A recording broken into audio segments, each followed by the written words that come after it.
It's a 3-0 hole. We're trying real hard to be positive. Positive for at least one segment on this show, even though Malcolm Brogdon didn't give me much to be positive about on Monday. It's all right now on the Locked On Celtics podcast. Be ever ready. Recognize the city of champs. Boston, baby, we do what you can't. Locked on number 18, Tatum and Brown, J-team. Step back, we gon' wet that and slay teams. Of course, the Celtics, who else could it be? Screaming like KG with the Larry O.B. Karalis above average, assessing the team status. Best daily pod, no cap, salary matching. Clutch like Bird the DJ, keep John on replay. Prime time, dapping up the truth on the sideline. Raining J's, how it started, raising banners, how we finished. Locked on Celtics, pod, home of the winners. B. Hey there, welcome back to the Locked On Celtics podcast, right here on the Locked On Podcast Network, where it's your team every day, and I am here for you every day with a free, fresh podcast dropped directly to you subscribers on your favorite podcasting app. So if you haven't done that yet, open that app up, subscribe to the podcast, get that video, get that audio dropped directly to your device. Watch the show on YouTube, subscribe there, ring the bell, hop into the comment section. Join the thousands and thousands and thousands of Heat fans who have been flooding the YouTube page to talk their smack. Got to take it. Got to sit there and take it. I'm John Karalis. I cover the Celtics for Boston Sports Journal. I used to play back in the day. Now, if you're watching me on YouTube, you can see that I'm on a balcony at my hotel in Miami. I figured, let me just take this, what apparently will be my last day in Miami. Doesn't seem like I'm coming back for a game 6. I'm going to podcast outside on a beautiful day. Let me take advantage of that. It's the only positive thing I've got right now, but we're going to try. We're going to try to be positive for at least a few minutes here today. Today's show is brought to you by Gametime. You want to be positive about something? Download the Gametime app, create an account, and use the code LOCKEDONNBA for $20 off your first purchase. Last-minute tickets, lowest price guaranteed. That's something to be positive about.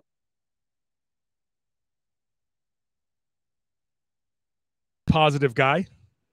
No, is this going to work? Having trouble here. Hey. You know, just to go along with the Celtics, my podcasting equipment is just sporadically working. But we're going to power through it. We, unlike the Celtics, are going to stick with it and get to the end of this and finish this podcast.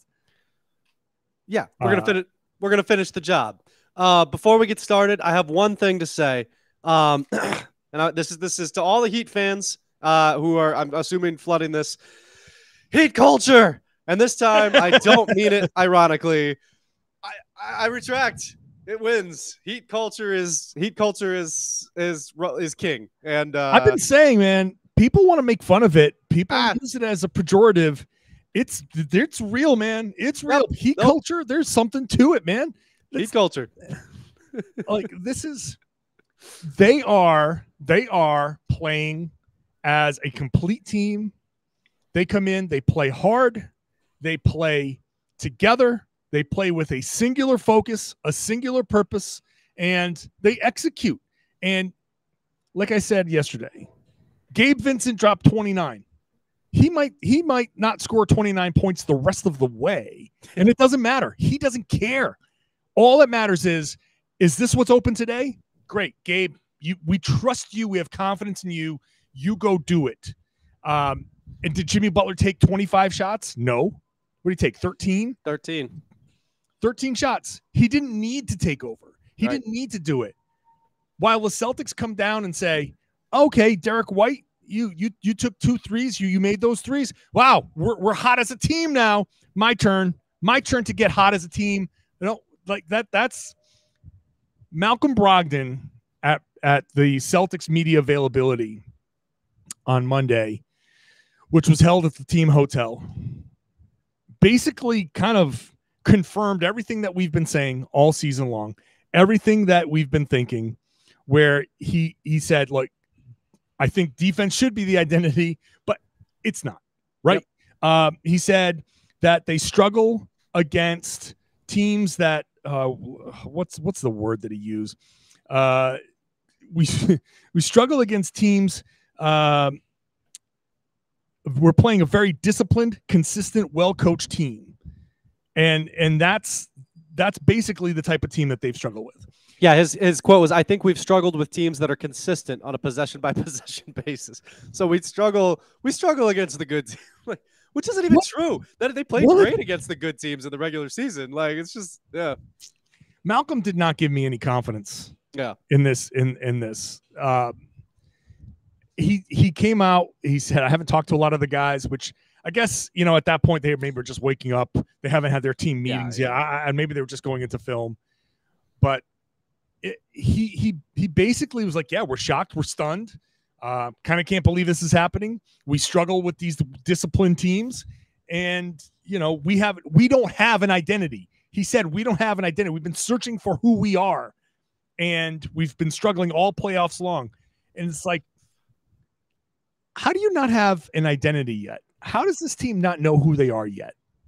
Well, and the truth is, I don't even think that's true. I think they do have an identity. Their identity is, we're a team who shoots 3-pointers a lot, and when we make them, we win. And it's like you might feel like you don't have an identity because your threes aren't going in, but that is who you are, man. Like that's who they've been all season. And like, that's not a good thing or a bad thing unless the threes aren't falling, in which case it is a bad thing. Like, so, I mean, but I do agree with, having that defensive identity kept them in games last season. Like, that was, that was like you might score 95 points, but if you can hold the other team to 91, like, who cares? And this year's team isn't going to do that. Like, they're just not that team on that end. So yeah, I mean, I don't agree with Brogdon's point there. Like, I think they do have an identity, and their identity is just failing them at the worst possible time in the season, which might have been predictable because it's harder to shoot threes in the playoffs. Yeah. Yep. And my biggest criticism of Missoula is that they didn't develop any kind of alternatives. Yeah. Ryan Bernardoni at Danger Cart on Twitter said it really, really well. Excuse me, which he does. He says things about the Celtics really well on Twitter. He said they didn't add any clubs to the bag. They're out there. Yeah. Basically, he's saying they said, we're a grip it and rip it team. We're going to go out there with a driver and a putter, and that's it. And they got no short game. They got nothing if they shank it and drive it into the rough. If you're driving the green every time you're out there, then great. You drive the green and you putt and you finish and you're playing great. It's amazing to watch. But if you're not Happy Gilmore, you're stuck in the rough and you're in a sand trap trouble, then this is what happens. And the playoffs are full of trouble beginning. Joe Mazzulla does not have a feel for the game, and that's something that can only come with time. And he did not have the foresight to say, we're going to have to find ways to win ugly in the playoffs, because when the shots aren't falling and we've only got 7 games to win 4, we can't go through a 5-game swoon where we're struggling with our shot. We got to figure out a way to win ugly and have that be kind of like our backup plan, a supporting plan, a different way. Even if the focus is on shooting threes, they don't have a culture of backdoor cuts unless it's Marcus Smart finding Jaylen Brown. And we haven't seen that at all against Miami. Nope. We don't have cutters. We don't have different kind of options. We don't have options where there's like a guy in the middle and a guy in the corner and a guy with the like. There's just none of that stuff. Whereas with Miami, there's whatever the option is, whatever is open, and they're killing it from 3. But how many times has Jimmy Butler killed them with that right baseline fadeaway? Right. So that's my number one criticism of Joe, is that he put all this team's eggs in the 3-point shooting algorithm, and it's getting crushed. The algorithm is failing the Celtics. Mathematics, sure, the numbers bear out in the long term. in the regular season, take a bunch of threes, make more threes, you're going to win most of your games. The playoffs are a different animal, and Joe never saw that coming because he's too young, and he'll see it coming next season, but that doesn't do anybody a lot of good here. Yeah, I think the biggest, and if you are going to have an offense that is so based on three-pointers, then you also need to have multiple ways of generating those three-pointers. Like, it has to, like, you just need all these creative ways to make it happen, right? Like, you look at, I think every team now is trying to imitate what the 2014 Spurs did, right? Where there was just all these threes, all these different ways that you could generate threes. And like, that's, I think, a big part of what's missing is there aren't enough different, unique, repeatable ways to create the exact shot that the Celtics need to win. All right. Let's be positive. Let's be positive. Let's try it. Let's try it. It's a 3-0 hole. If there's a way for some team to be the first one to climb out of this, this is the situation where it can happen. This is it. I'll talk about that in just a minute. I'm assuming that a lot of you who might be holding tickets to a Game 5 or a Game 7 might be saying, "Oh, well, I don't have anything to do on that day anymore." That's when you need maybe the Gametime app for some last-minute ideas. You want to go to a different sporting event? Do you want to go to a show? Do you want to go to a comedy show, a concert? You can get flash deals, last-minute tickets, and it's easy to find and buy tickets for every kind of event in your area, wherever you are.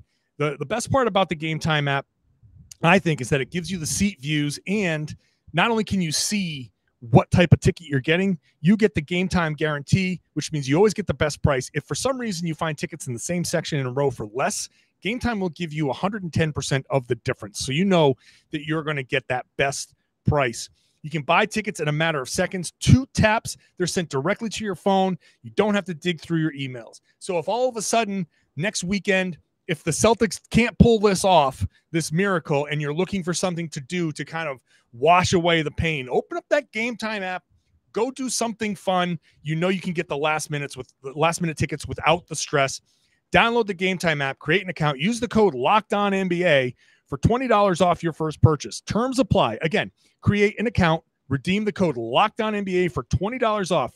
Download Gametime today. Last minute tickets, lowest price, guaranteed. I want to thank everybody for making the Locked On Celtics podcast your first listen every day. Tomorrow, post-game podcast from the Kaseya Center. I don't even know how to pronounce it. I don't even care. Whatever the hell it's called now. I will be there live on the floor. What will I be talking about? Will it be the end of the Celtics season, or will they have extended this, prolonged their pain, maybe put off their pain, or Tom Westerholm, is there a chance that this team, as bad as they've looked, can pull this off? I'm saying if, and I'm not coming out here, I'm just doing the exercise here. If a team is going to come back from down 3-0,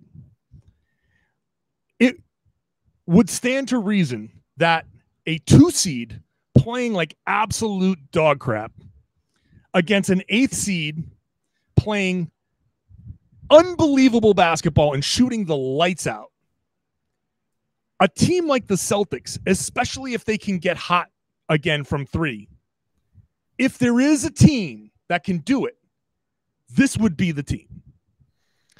Okay, so we're being positive. We're being positive.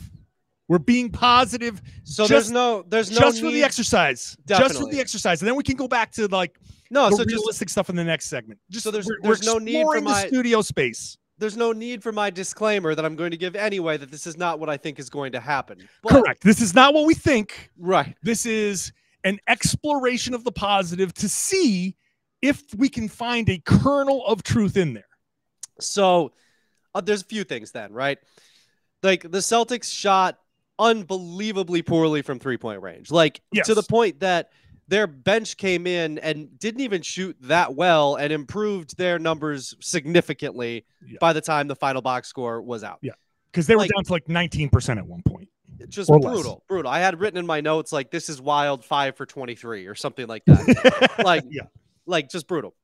Like, even if the Celtics like continue to play poorly, even if they continue to turn it over, even if they continue to struggle, they probably won't shoot that badly from 3 again. They did generate some decent looks. You know, I thought, there was some interesting discussion from Joe Mazzulla today. He was asked a couple times. I think you asked him once, just kind of about probing and trying to find a great shot versus, a good shot. And Mazzulla was kind of like, well, I don't understand, if we're getting a good shot right away, why would we not take the good shot? Which I kind of see both sides of that argument. Like, if you get a good shot, I hear what you're saying, because you never know. Like, I think he's right. Defenses do get better late in the shot clock. And at the same time, good to great is like a pretty well-established thing in the NBA, right? So, all right. But anyway, sorry, being positive. I do think positive, Tom. Save that for the next segment. Yes, I do think that the Celtics generated some good shots, and some of those should fall statistically. Like, and if those fall statistically, the Celtics generally win when they make 3-pointers, right? So, let's hypothetically say that Gabe Vincent doesn't continue his, isn't Jamal Murray again in the next game. Let's hypothetically say that Duncan Robinson is not a superstar point guard, and Caleb Martin is not prime Duncan Robinson next game. Like, all things that seem like those are, Caleb Martin's a good player. These are still things that seem reasonable to me, like that these things might not continue. So if those things happen, and if the Celtics make 3-pointers, I think they could survive a Jimmy Butler barrage, right? Like, he scored 35 in the first game. The Celtics had chances to win the first game. Like, it's these role players who are killing you. Like, stop that, make threes, and I don't know, maybe you have a chance. But that's easier said than done because the Heat are playing absolutely amazing. But I think that's kind of the roadmap. If you got to limit some of these, guys on the fringes who are not fringy and are much more like superstars right now. And your superstars have to play well and your threes have to fall. Not unreasonable, but hard to do so far. It's hard to do because the Heat are playing with a ton of confidence. Yes. You can see it. Oh my gosh. Like, just even as a shooter, it's just like you could just watch them and just be like, oh man, that's such a good feeling. Gabe Vincent hit one, like a turnaround fade away, like drifting to the side, and he drilled it from the corner. And I was like, all right. Like, in all of this, there are like 10 other things that are absolutely ahead of this shot. But also, if you're hitting this shot, Celtics have no chance. And so much of this boils down to that Boston is shooting in the 29% range, and Miami is shooting 49% from 3 in this series. That's outrageous. That's better than the Golden State Warriors. That's better than any shooter. The best shooting teams don't shoot that for an entire series. So if I'm saying there's hope, if I'm saying that, okay, there is a sliver, it's obvious that there's like a 95% chance, 98% chance that the series is over, right? Like, it's like whatever. It's still not 100% until it's 100%, right? It's still not 100% until that final buzzer blows. And the Celtics are such a streaky, like, they're so reliant on that 3-point shot that if they come out and hit a few and they pick up their defense and they can actually stay with Gabe Vincent, Max Strus, Caleb Martin. And so what if Jimmy Butler goes off? I've been saying this from the beginning of the series. I don't care if Jimmy Butler scores 45. If everyone else is held below, 60, even if you hold them to 105, you should be able to score 106 or more. They could do that in game 4 and avoid the sweep. They can go home, even though home hasn't mattered much. They could go home and feel better about themselves and force a game 6. And then you start to get into the, okay, Miami kind of needs to win this game because game 7's at home in Boston, and you just don't want to take your chances against the higher seed at home, regardless of their home record. You still got Tatum, you still got Brown. It's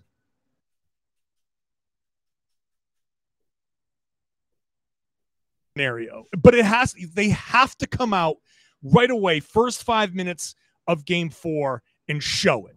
They can't ease into the game. They can't be down 15 and then be like, oh, we're going to come back, because, okay, even if they win that game, that still doesn't give me the confidence that they can win this. They got to come out in game 4 and just show from the beginning. That was our worst game. People are comparing it to the Red Sox and the Yankees, and this is their 19-8 game. And, when the Red Sox came back and won 4 games in a row against the Yankees, they look their absolute worst. I can see talking yourself into that. All right, now we've stayed positive. Let's pick that apart. Let's see how real this is in just a minute. First, let's talk about PrizePicks. PrizePicks is not only daily fantasy that is going to be fun and easy to play. They're going to make you potentially a millionaire with their special $1 million daily Superflex. Here's how it works. You make your pick after 8 a.m. PrizePicks goes and picks one of those entries made after 8 a.m. Eastern time. And that one person gets a 6-pick flex with the following payouts. All correct picks, $1 million. 5 correct picks, $80,000. 4 correct picks is $16,000. You just got to go to prizepicks.com/million to opt in and get all the details there. Prizepicks.com/million. Once you opt in, you're in there. You play daily fantasy, make your picks after 8 a.m. Eastern time, and you could be selected. Now, how do you play PrizePicks if you haven't? You pick 2 to 6 players, and it's more or less than the PrizePicks projection. They set a projection. Al Horford 3-pointers, whatever it is. They set it at, let's say, 3. Is it more or less? Or they probably set it at like 2, but more or less. Basically, that's how it works. And if you get them right, you can win up to 25 times your money on any particular entry. And you can do this for just about every sport that you watch. It's out there. Baseball, football when it comes back, WNBA, it's all right there. All you got to do is go to prizepicks.com to sign up. If you haven't signed up yet, use the promo code LOCKEDON. You make they get you an instant deposit match. You deposit up to $100. They give you up to $100. They'll match that. But you got to go sign up at prizepicks.com/lockedon, or you go to PrizePicks, use the PrizePicks app. So use the promo code LOCKEDON to sign up, and you could become a millionaire. That'd be nice. Thanks for watching Locked On Celtics. Thanks for listening to Locked On Celtics. You can head on over to Locked On Heat if you want to if you can stand there gloating. But you can also listen to any of the other Locked On. If you're a Boston fan, there's Locked On Red Sox, Locked On Bruins, Locked On Patriots. Or if you're a fan of any of these other teams, maybe you're just a Celtics fan and you're from another city, there's a Locked On for your favorite team. All right, Tom. I laid out the absolute best case possible scenario. What are the odds? What are the odds? If you're going to put odds on that scenario coming to pass, what do you think? Low. I don't think it's impossible, but I think it's very low. Look, I think the players, all the things that we see when we're watching just the Heat turn the Celtics over, when we're watching the Celtics miss shots that they normally make, when we watch the Heat getting, I'm not even going to say getting whatever they want. When we watch the Heat just playing at this level that's like kind of unbelievable, when you hear Max Strus giving interviews and saying stuff like the Heat organization makes us all feel like superstars, and then they're playing like superstars, it's like, the Celtics players are all seeing and feeling all that stuff too, right? Like, like you're not imagining things. You're not crazy. The Heat are just kicking their butts, right? Like they're just destroying them. And like there's like I have a hard time seeing that completely flipping at this stage.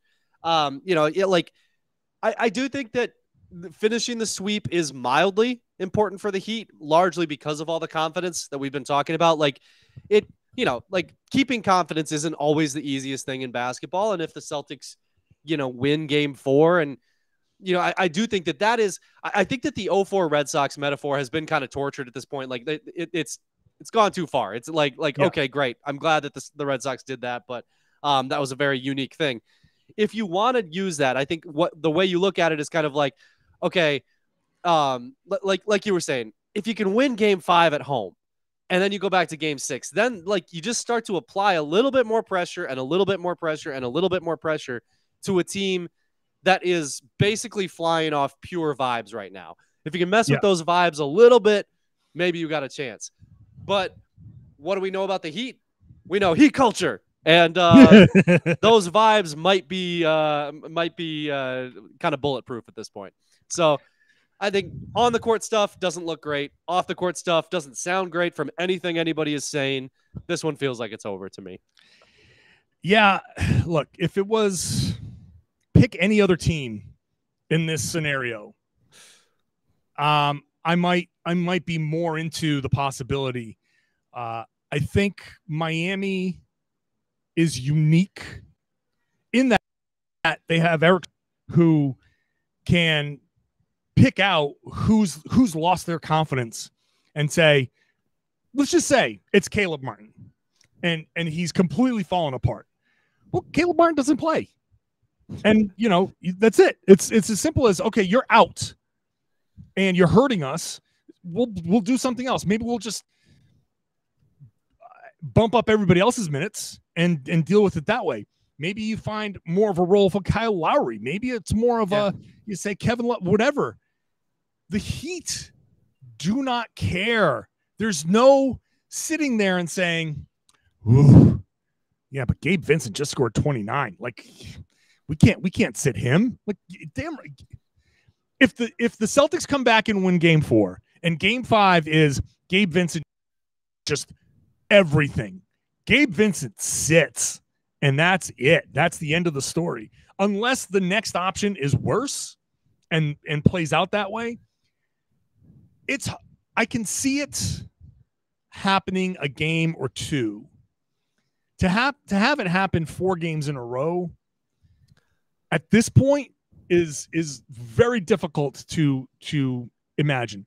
But it's also, like I said, I do believe that if there was a scenario, it's not just, it's the Celtics, and it's a scenario where the number 2 seed with multiple all-NBA players and significantly talented players has played poorly against an 8th seed who also has talented players but less talented players, just in generally perceived, that's playing above their heads.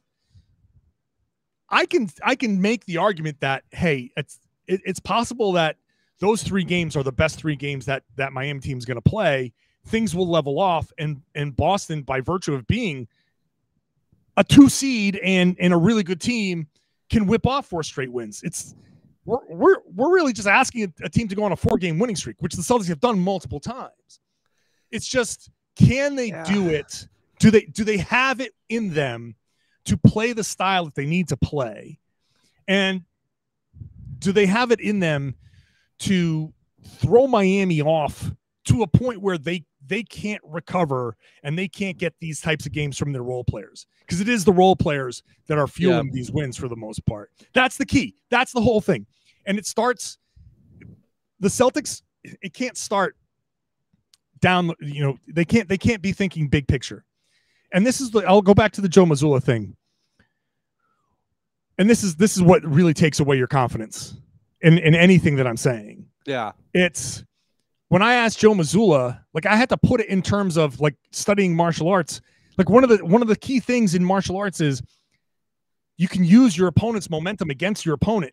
Your opponent comes to you, you can use that momentum to kind of draw him in and, flip, get into a submission, get them on the ground. Like, you can do that. That's one of the strategies.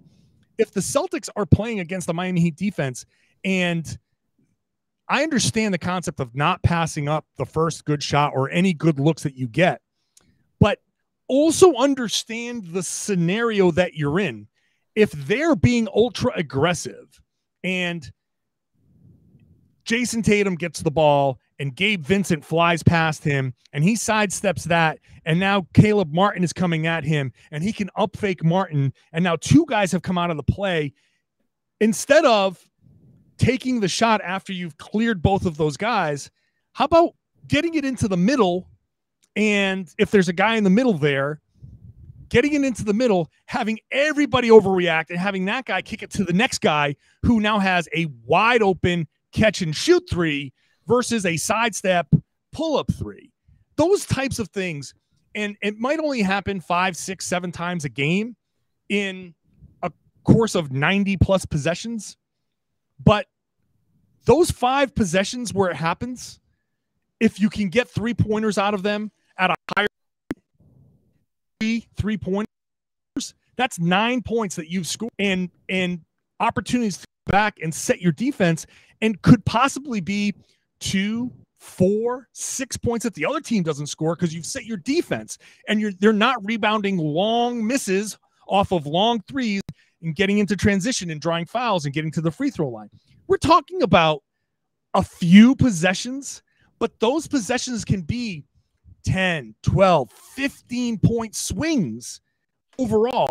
And that's where I'm talking about. That's the type of thing that if you're just taking that first available shot, I still have confidence that you can get another shot of comparable quality on many of the possessions. But it's if you can read the defense and feel like, oh God, I've created this advantage, take that advantage, probe it, and see if you can't get the easy buckets that demoralize a team, that get you back to set your defense, and maybe can trigger a run where there would normally be a run.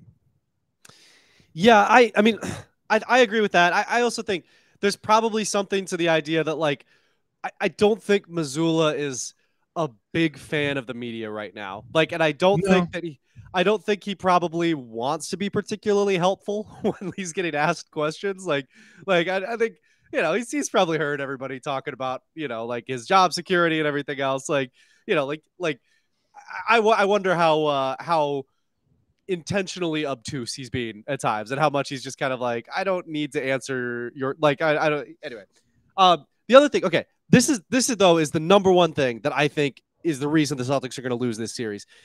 Let's say the Celtics win Game 4 and they go on a big shooting spree, and you know, just like tons of threes. Let's say they take Game 5 and it's the same thing. What gives you confidence that they are going to have 4 straight good shooting games in a row? And if they don't, what gives you confidence that they can win? Because I just don't see it. I think that unless they have 4 straight big time shooting performances, they're probably done.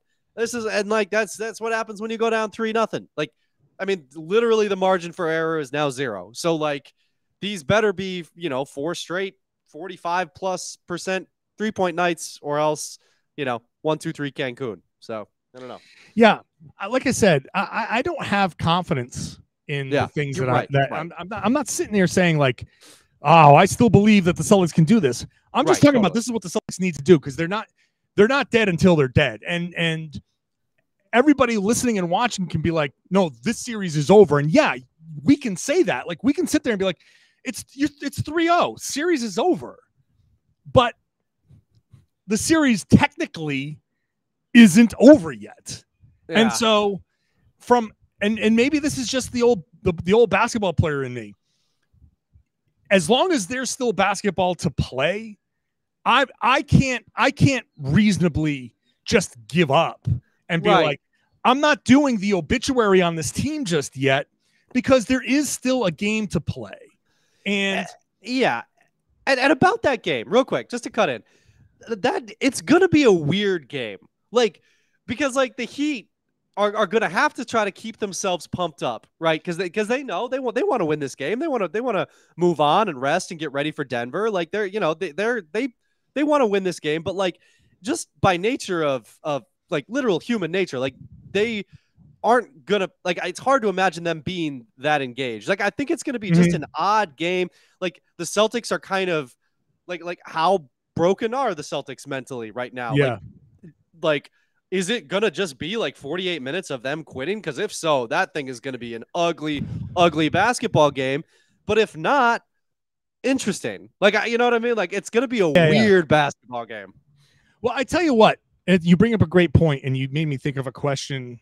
If they lose this game tomorrow and get swept, the question that I'll be asking those guys is, all season long, you guys talked about human nature. It's human nature to let go sometimes when you're up in these situations. If Miami continues to sweep, my question would be like, why didn't that human nature that applied to you guys that caused you to let down so often, why doesn't it apply to those guys? They're human beings. Correct. They're human beings just like you.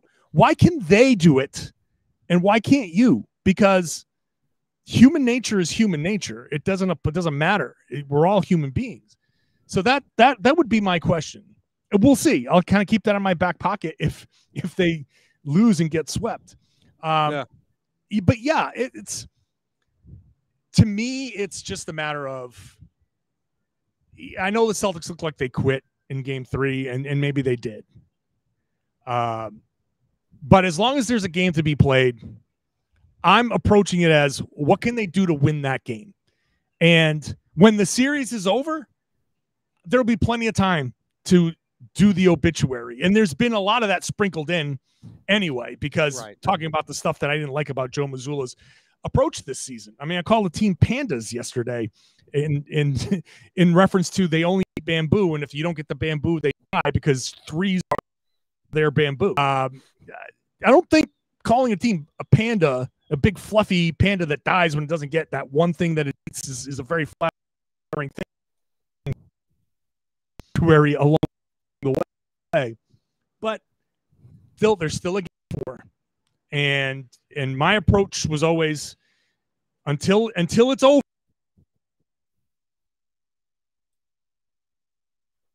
Mountable lead, I'm finding a way. It was a little damning to watch like Marcus Smart make that 3-point play at the beginning of the third quarter in game 3 and like sit on the ground and yell, and finish that 3-point play and be like, oh, it's 12.